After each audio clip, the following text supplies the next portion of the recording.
Hello అండి, అందరికీ నమస్కారం. ఈరోజు బ్రేక్‌ఫాస్ట్‌లో 2 బాయిల్డ్ ఎగ్స్ ఇంకా రాగి జావ ట్రై చేయబోతున్నాను. మన కంటిన్యూయస్ గ్లూకోజ్ మానిటరింగ్ యూజ్ చేసి ఈ బ్రేక్‌ఫాస్ట్ నా బ్లడ్ షుగర్ లెవెల్స్ పైన ఎలాంటి ప్రభావం చూపిస్తుందో ఈ వీడియో ద్వారా తెలుసుకుందాం. రోజు మనం తీసుకునే ఫుడ్‌లో ఒక బాయిల్డ్ ఎగ్ ఉంటే చాలా మంచిదని హెల్త్ ఎక్స్పర్ట్స్ చెప్తూనే ఉంటారు. ఎగ్ అనేది కేవలం వెయిట్ లాస్ డైట్ మాత్రమే కాకుండా క్రమం తప్పకుండా రోజు తీసుకున్నట్లయితే హార్ట్ డిసీజెస్ రిస్క్‌లు కూడా తగ్గుతాయని చాలా రీసెర్చెస్‌లో తెలిసింది. ఇకపోతే రాగి జావ. రాగుల గురించి మనందరికీ తెలిసిన విషయమే. రాగులు బ్లడ్‌లోని కొలెస్ట్రాల్‌ని కంట్రోల్ చేసి హార్ట్‌ని హెల్తీగా ఉంచుతుంది. ఇక వీటిలో ఉన్న ఫైబర్ కంటెంట్ వల్ల మన స్టమక్ ఎక్కువసేపు ఫుల్‌గా ఉంటుంది. అందుకే ఇది వెయిట్ లాస్‌కి హెల్ప్. రాగులు డయాబెటిక్ కూడా చాలా ఫ్రెండ్లీ అంటారు.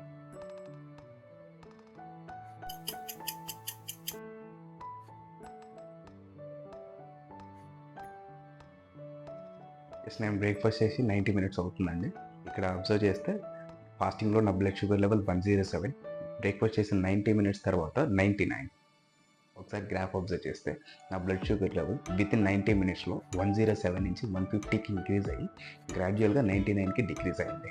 Although my blood sugar level has increased up to 150, it's completely normal range. Video ముగించే ముందు ముఖ్య గమనిక, గ్లూకోజ్ వాల్యూస్ అనేవి ఇండివిజువల్ పర్సన్స్కి స్లైట్ వేరియేషన్ ఉంటుంది, especially for diabetic patients. Healthy food తీసుకోండి, ఆరోగ్యంగా ఉండండి. Please follow for more information. Thank you for watching.